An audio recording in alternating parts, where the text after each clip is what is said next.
Hey folks, meteorologist Bill Alexander. This is the satellite radar loop over the last several hours, and what you can see is a few little very light showers rolling off east of Aransas Pass into the coastal waters. There's a weak disturbance to our north that's inducing that, but no significant rain across our area. What we did have today was an interesting day, though. Got down to 42 degrees this morning and up to 73 this afternoon. Not a bad day out there. It's one of the last ones we're going to see for a while as far as good days are concerned. Not too bad tomorrow, no precipitation, or on Sunday, but by Monday and Tuesday, the game changes and it gets kind of complicated out there. But right now, let's enjoy the warm weather. The mercury hovering in the 50s and 60s and even 70s over South Texas and across our neck of the woods. That's what you're seeing. 60s along the coastal zones, 70s in the inland areas. And in fact, what we're looking at overnight tonight, very mild for this time of the year.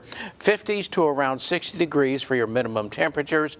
That goes along with some fog. That fog is going to be right along the coastline at first. That's sea fog rolling on in here after about midnight, and then by about 3 to 4 a.m. it spreads well inland, and so you see low visibilities, but it doesn't last past about daybreak. And then after that, drier air moves in first from the west and then from the north.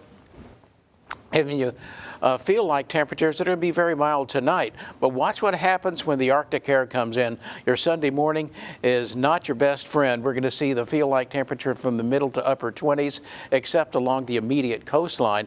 And then Monday, well, you may not want to get out for Martin Luther King Day because it can feel like 20s to start off your day and not really getting a whole lot better during the course of the day. So here's your wind shift and your frontal passage, first from the west in the pre-dawn hours, and then out of the north as that Arctic air makes its way in Saturday afternoon. And then after that, it's just all chills, so be aware of that. Tomorrow, it's still pretty nice, though. Upper 60s to lower 70s across the board here.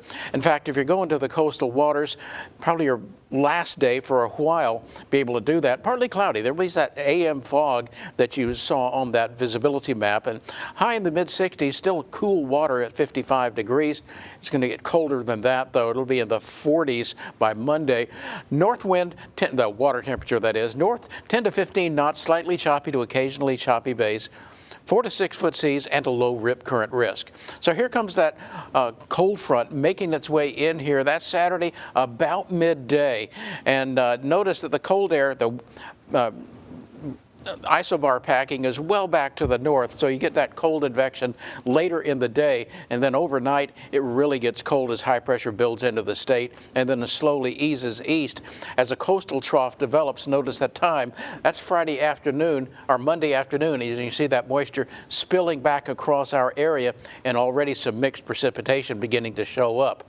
Now this is the disturbance that brings in the inclement weather. We're going to see that disturbance drop on down, and you can see that period of mixed precipitation, freezing rain, sleet, and maybe even a little bit of snow showing up. This is a high-resolution model. We just pick up on the early part of that event Monday about midday when you're starting to see the mixed precipitation show up. So we're going to be watching that with time and later model runs to give you a better idea of what to anticipate. Overnight tonight, though, watch for the fog, about 59 degrees. Mid-70s tomorrow, dramatically colder tomorrow night, continuing very cold. A little bit of precipitation on MLK Day, and just plain cold and wet and maybe icy on Tuesday, and a little bit of a warming trend after.